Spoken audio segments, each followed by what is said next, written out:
Hola a todos. Hello, everyone. Bonjour à tous. I'm so happy to be here with you today, recording from my home office. I hope you enjoy this talk, and I hope you'll bear with me because I'm kind of new at this recording thing, and occasionally a couple of kind of glitches come along. So rather than starting over and over and over again, I'm going to try to go right through, and that might mean we have to deal with a couple little problems along the way. This is because I'm learning. How fascinating. I mess this up all the time. And every time I learn something new about how to make it work better the next time. So let's get started. I'm going to share my screen.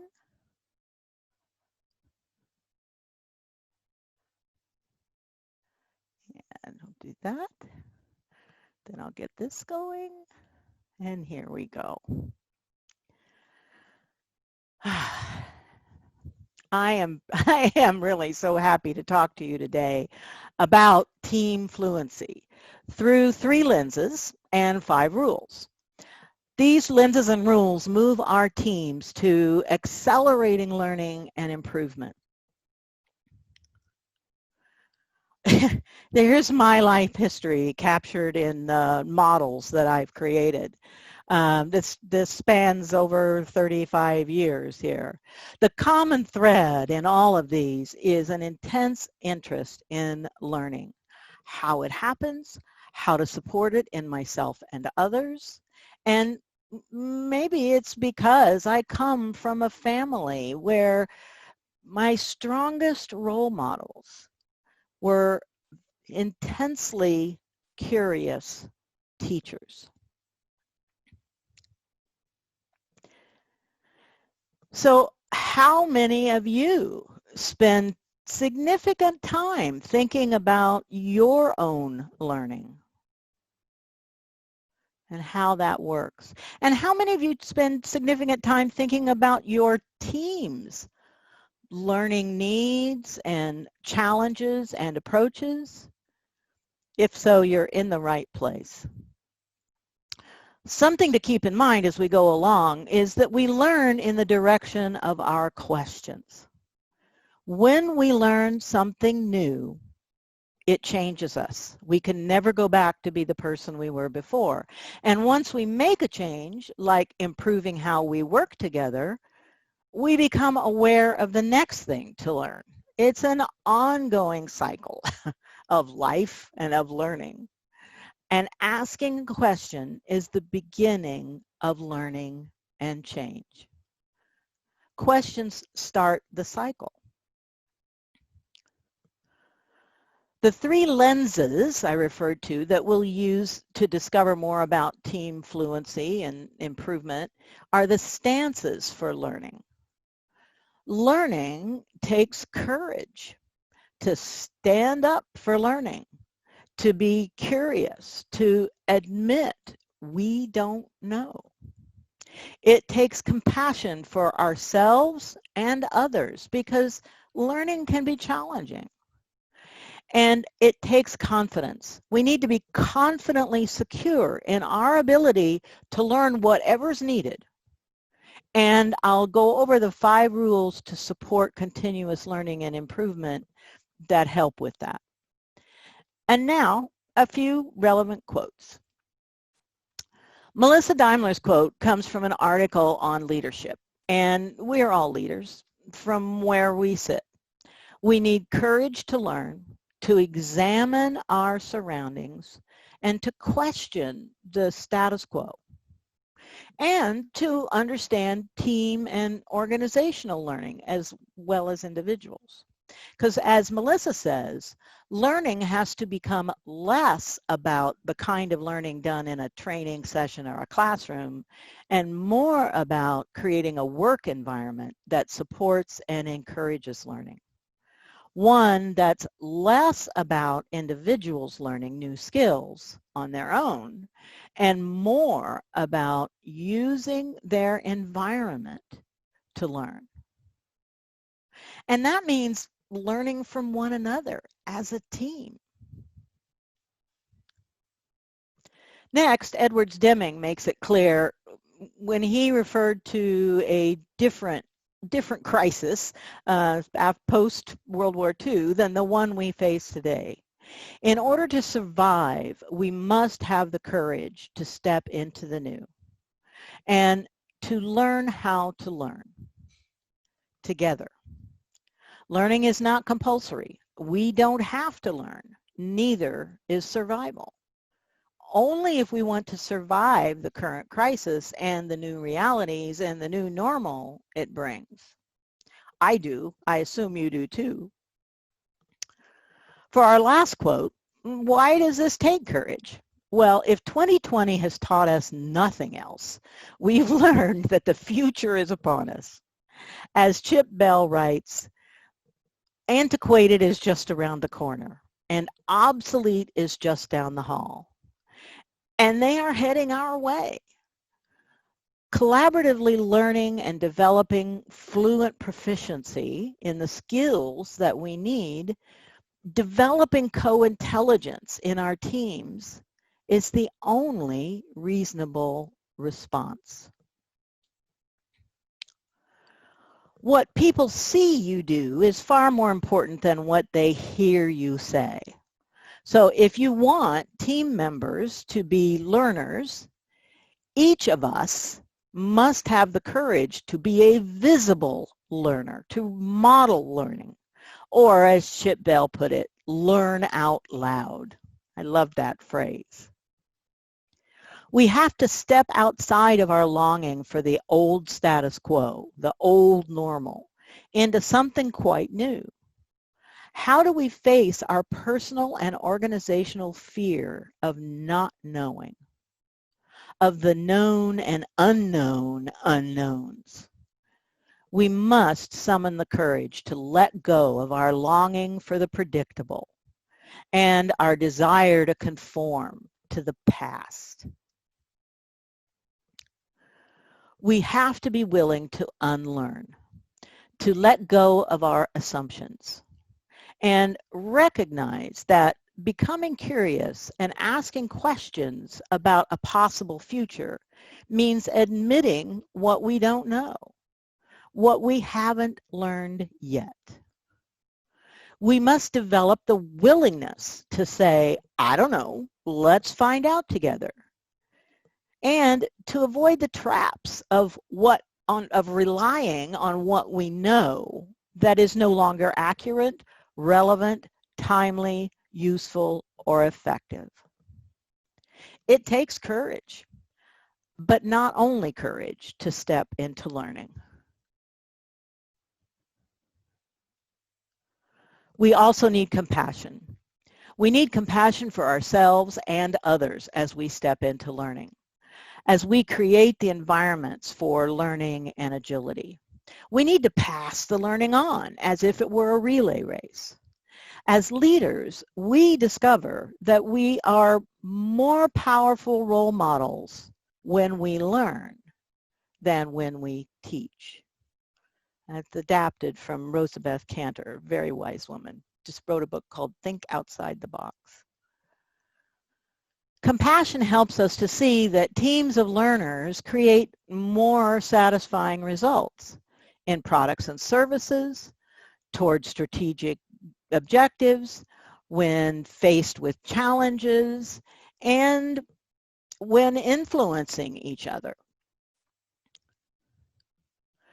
We must have compassion for ourselves and others as we face the roadblocks to learning. Like, oh, I don't have time to learn, or I hated school, I hate sitting in a classroom, or if I try something new and fail, I'll look silly, and so on. We've all encountered roadblocks like these at one time or another. Think about which of these roadblocks appear to your learning. Which do you see active in your teams? What other roadblocks are built into your work environments? The good news is that we can overcome them.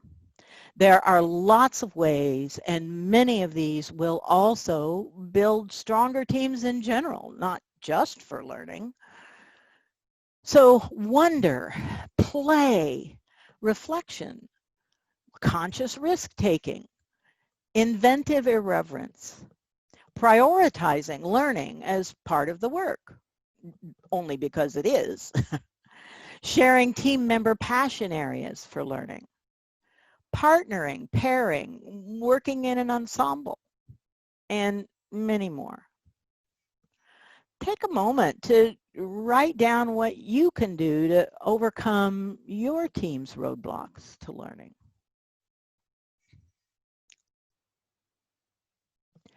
And last, it seems that the awareness that psychological safety is a paramount issue for effective, successful teams is everywhere. It's certainly critical for people to take the risk of learning something new, especially when it's the whole team learning together. So in brief, what are some of the linkages? Highlighting team communication and cultivating empathy and compassion among team members. Seeking new ways to build trust and mutual respect. For example, in Humble Consulting, Ed and Peter Shine recommend moving team working relationships from expecting level 1 relationships, transactional, role-based, rule-based, to level 2 working relationships, more personal, open, trust-based, that recognize each other as whole persons.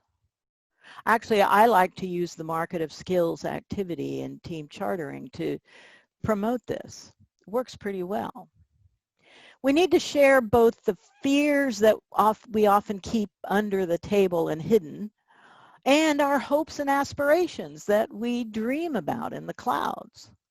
Robert Marshak talks about this in his Covert Processes at Work book. And finally, the willingness to take a failure bow as we find those how fascinating moments that show us the opportunity to learn something new. Showing courage and compassion, we also need to add the third lens for learning. To gain confidence in our team fluency, our ability to apply what we learn, we must set the conditions for the team to learn together, to build agility. Provide, encourage, enable those conditions under which individuals and team learning curves go off the charts. How can we tell when teams are confident learners? Well, we see learners giving back. They actively seek to discover and serve their learning needs. You'll see the purpose of meetings framed as opportunities to learn together, not just in retrospectives, but all kinds of meetings. Storytelling and playful fun that supports the work begins to break out. And teams will travel the learning cycle, asking questions about what happened or what's here on the table. And so what are the implications, interpretations, and insights we gained from analyzing that? And now, what's the next thing to try? What else do we need to learn? And how will we learn it? All of this can be work-focused and support our journey to the team's deliverables. As Woody says, doing the work is how we discover the work and the work to be done. And Mary Catherine Bateson tells us, our confidence lies in what we are willing to move toward with our learning. What questions are we asking ourselves as a team? What questions aren't we asking ourselves? Which brings us to the 5 rules for learning outlined in the book that I wrote with Willem Larsen, based on our different experiences in the quest to understand what underpins learning. The rules are: keep it alive. Always remember that humans are the learners, and we learn through things that appeal to our humanity. Setting first. The environment can either hinder or help our ability to learn. We look first to how the environment supports the other 4 rules. Remote learning, for instance, is more difficult. Not impossible, just difficult. But it's because of just because of the separation, but because it puts greater constraints, tighter boundaries on our ability to create the environment. But it doesn't mean we can't do it. Do it for real. When learning something new, keep the learning as close as possible to real life. Same tools, same environment, for example. To learn what is needed, visit the user where they will use the software we're building. Consider those realities to learn and understand what they will need. Start obvious, stay obvious. Encourage clarity. Discourage confusion. Eliminate distractions wherever possible. Look for the sweet spot that's not too boring or too overwhelming, but just the right amount of engaging. And finally, focus on flow. Look for learning in easily consumable bite-sized chunks. It's one of the reasons why we say only take on one action item out of a retrospective, so that each new learning is incorporated in what came before and sets up the next new thing to learn.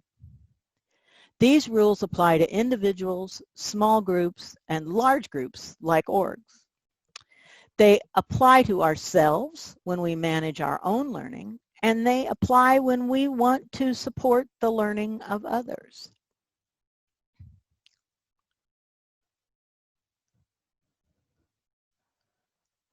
There. Oops. Okay, it's stuck. 1 second here. I'm going to get this going. Stop there. Okay, so what's happening here? There we go. Okay, now we can go. All right, start you again. All right. So as knowledge workers, you and your team are faced with continuous needs for learning and for creating new knowledge. So to support that, keep these questions in mind.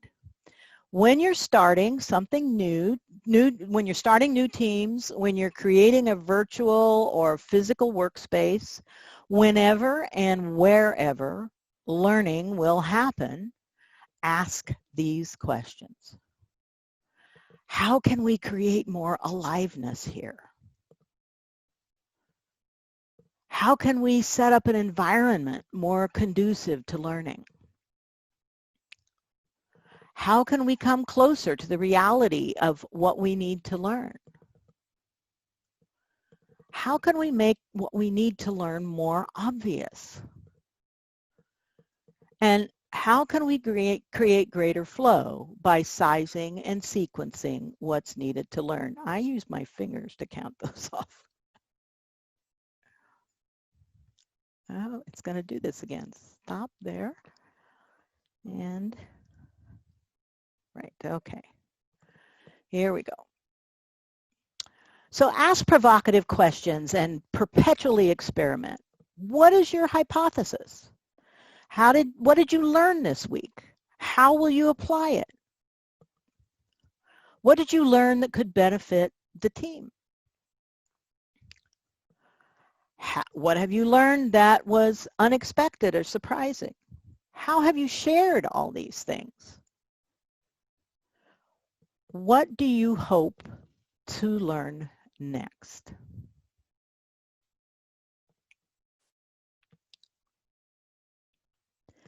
Confidence also comes with clarity about the kinds of skills and knowledge your team needs to gain team fluency in. What proficiencies and mastery are needed to meet the expectations set for your team? One way to gain clarity is to work with the Agile Fluency model, which focuses on understanding the business needs and expectations, then determining the fluent proficiencies required to meet those expectations and to deliver solutions to those needs. Once those are well understood, a team's learning journey becomes clearer, and they can move forward with much greater confidence. Choose your own next steps for learning. Learning for agility and learning for life. In the workshop that follows next, we'll focus on team learning and improvement through retrospectives.